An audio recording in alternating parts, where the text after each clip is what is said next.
রাতে খাবার টেবিলে তে, জিন, জিমিন, তের বাবা মা বসে খাবার খাচ্ছে। সুগার মাথা ব্যথার কারণে সে ওষুধ খেয়ে শুয়ে আছে।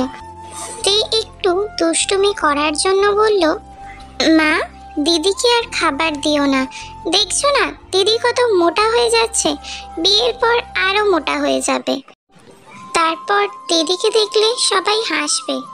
তাছাড়া জামাইবাবু দিদিকে নিয়ে কোথাও একসাথে বেরোলে সবাই বলবে দিদি জামাইবাবুর বড় বোন, তখন কি দেখতে ভালো লাগবে?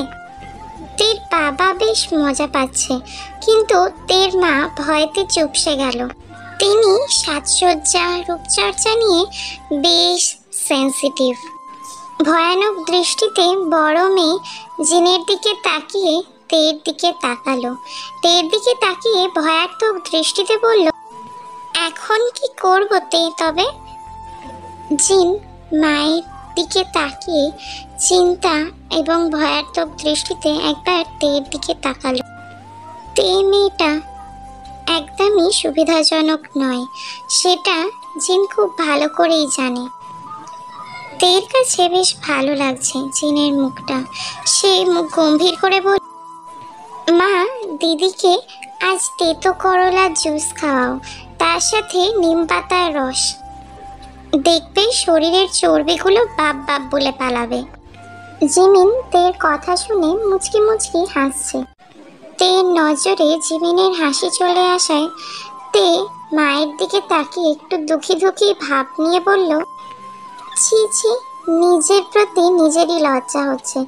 আমাদের বাড়িতে নাদুস নুদুস একটা মেয়ে এসছে, কিন্তু বের হবে চিকনি চামেলি হয়ে।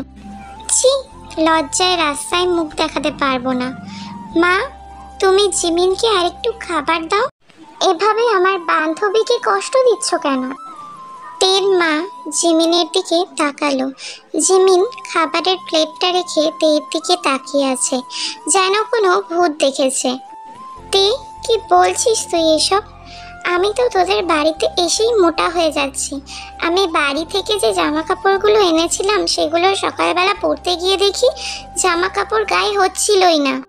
তে জিমিনের দিকে না তাকিয়ে খাবার মুখে নিয়ে বলল, ধন্যবাদ, জানি তুই খুব ভালো, তাই আমাদের ভুলগুলো ধরিয়ে দিতে চাস না, কিন্তু আমি তো প্রতিবাদী মহিলা, আমার কাছে অন্যায় তো অন্যায়। জিন কিছু বলতে যাবে, তার আগেই তের মা সবাইকে থামিয়ে দিয়ে বাড়িতে থাকা করলা আর নিম পাতা দিয়ে জুস বানিয়ে জিনের মুখে ঢেলে দিল। জিমিনকে বেশি বেশি খাবার দিচ্ছে, সে খেতে তো পারছে না, কিন্তু এদিকে তের মা থামছেই না। রাতে খাবার পর জিন তের মুখ চেপে ধরে বকা দিচ্ছে। পুরো মুখ তার তেতো হয়ে আছে, এমনকি বমিও পাচ্ছে। তের দিকে তাকিয়ে বলল, তের বাচ্চা, এমন কেন করলি তুই? আমি তোর কোন জন্মের শত্রু ছিলাম? বজ্জাত মেয়ে, বল কেন আমাকে করলার জুস খাওয়ালি? এখন আমার কেমন যেন লাগছে, মনে হচ্ছে এক্ষুনি বমি করে দেব। তে জিনের কাঁধে হাত রাখলো, হাত রেখে বলল, বিয়ের আগেই বমি? ভাবা যায়? ছি দিদি, ছি, তুই আর মান সম্মান রাখলি না। তেকে ধরে মারতে ইচ্ছা করছে জিনের, কিন্তু পারছে না। এখন জিনের মাথা ঘুরছে, নিজের মাকে ধরে জেলে দিতে ইচ্ছা করছে। কেউ নিজের মেয়ের সাথে এমন করে? করলার জুস, আবার চিনি ছাড়া। ছি, কি বাজে খেতে। জিন জিমিনকে উদ্দেশ্য করে বলল, ওই কেউ আমাকে ধর, আমি এক্ষুনি পড়ে যাব। জিমিন দ্রুত গিয়ে জিনকে ধরে। তে খাটের ওপর পা দুলিয়ে বসে জিমিন আর জিনের কার্যকলাপ দেখছে। জিমিন জিনকে খাটের ওপর বসিয়ে নিজেও ধপ করে বসে পড়ে, গলায় হাত বুলিয়ে জোরে জোরে ঢেকুর তুলছে। আমার তো কথা বলতেই কষ্ট হচ্ছে। আন্টি আজকে যা খাবার খাইয়েছে না, আমার তো মনে হয় আমি না মরে বেঁচে আছি। ভাবছিলাম তোদের বাড়ির একমাত্র বউ হব, কিন্তু আজকের পর থেকে তোদের বাড়ির বউ হওয়ার ইচ্ছাটা সারা জীবনের জন্য মিটে গেছে। তোর ভাইকে দেবদাস বানিয়ে ছাড়বো দেখি। জিন তখন রাগী গলায় বলে, সব দোষ এই মেয়েটার। ওর জন্য আমার ইনোসেন্ট মার্কা ভাইটাকে কষ্ট দিবি তুই? কিছু বলতে বা মারতে হলে এই বজ্জাত মেয়েটাকে মার বা বল। জিমিন চিত হয়ে শুয়ে নিরুপায় স্বরে বলল, আমি এখন কিচ্ছু পারবো না রে বইন। কথা বলতেও এখন কষ্ট হচ্ছে, হাত পা চলবে তো দূরের কথা। আজকে লাইটটা অন থাকুক, কারণ পেটের সমস্যা হতে পারে, বদ হজম হয়ে গেছে। জিন চেঁচিয়ে বলল, এই জিমিন, তুই আজকে দাদার রুমে গিয়ে ঘুমা, এখানে তোকে ঘুমাতে হবে না, একেই বমি বমি ভাব লাগছে। এর মধ্যে তুই যদি আবার বায়ু টায়ু বের করিস তাহলে তো আমি একদম বমি করে ভাসিয়ে ফেলবো। দাদা তোকে ভালোবাসে, তার মানে তোর বায়ুকেও ভালোবাসে। যা বোন তুই। জিমিন কিছু না বলে শরীর থেকে শুয়ে পড়ল। তীর এখন নিজের প্রতি নিজেরই রাগ হচ্ছে, আজকে দুষ্টুমিটা বেশি করে ফেলেছে। মানুষের শরীর নিয়ে দুষ্টুমি করা একদম ঠিক না। এখন সারা রাত জিমিন বা জিনের কারোরই ঘুম হবে না ভালো করে, ভাবতেই তীর কান্না পাচ্ছে। পরের দিন সকালে আরেম বেঘরে ঘুমাচ্ছে। জাংকুক আরেমের কাছে এসে কানের কাছে ফিসফিস করে বলল, দাদা এখনো বিয়ে করিসনি, কিন্তু যেভাবে ঘুমাচ্ছিস মনে হচ্ছে সারা রাত বউয়ের সাথে প্রেম আলাপ করে বড্ড ক্লান্ত হয়ে গেছিস। আরেম ঘুমের ঘোরে জাংকুককে জড়িয়ে ধরে বলল, জিনু বেবি কোথায় ছিলে তুমি? জানো কতবার ফোন করেছি কিন্তু তোমার দেখাই তো পাচ্ছি না। আবে সালা, ও সরি।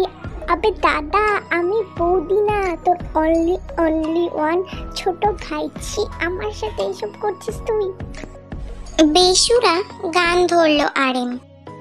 তোমার দেখা নাই গো, তোমার দেখা নাই, কারাত জেগে আমি তোমায় খুঁজবো, কিন্তু তোমার দেখা নাই গো, তোমার দেখা নাই।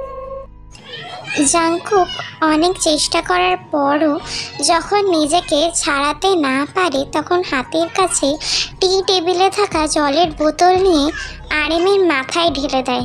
আরেম ধরপড় করে উঠে বসে মাথা ঝাড়তে লাগলো আর বলল, ওই কি করেছিস এসব? আমার বিছানা বালিশ এমনকি শরীর ভিজিয়ে ফেলেছি। অসভ্য ছেলে কোথাকার, এক্ষুনি বাবাকে বলে তোকে বাড়ি ছাড়া করবো। ওয়েট দাদা, তাড়াতাড়ি বল। তুই জানিস এই বাড়িতে আমার একদমই ভালো লাগে না, শুধুমাত্র তোর জন্যই এই বাড়িতে পড়ে আছে। এখন তুই যদি বিদায় করে দিস তাহলে তো আর এই বাড়িতে থাকার কোনো ইচ্ছাই এই জাংকুকের নেই। বাঁচলাম বাবা।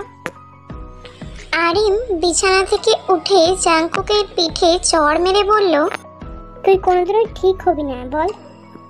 আমি জাংকুক বসবো, সেই অতীতে যেমন বর্তমানেও তেমন আর ভবিষ্যতে তেমনই থাকবো, ওকে? আরিম তোয়ালে নিয়ে ওয়াশরুমে চলে যায়।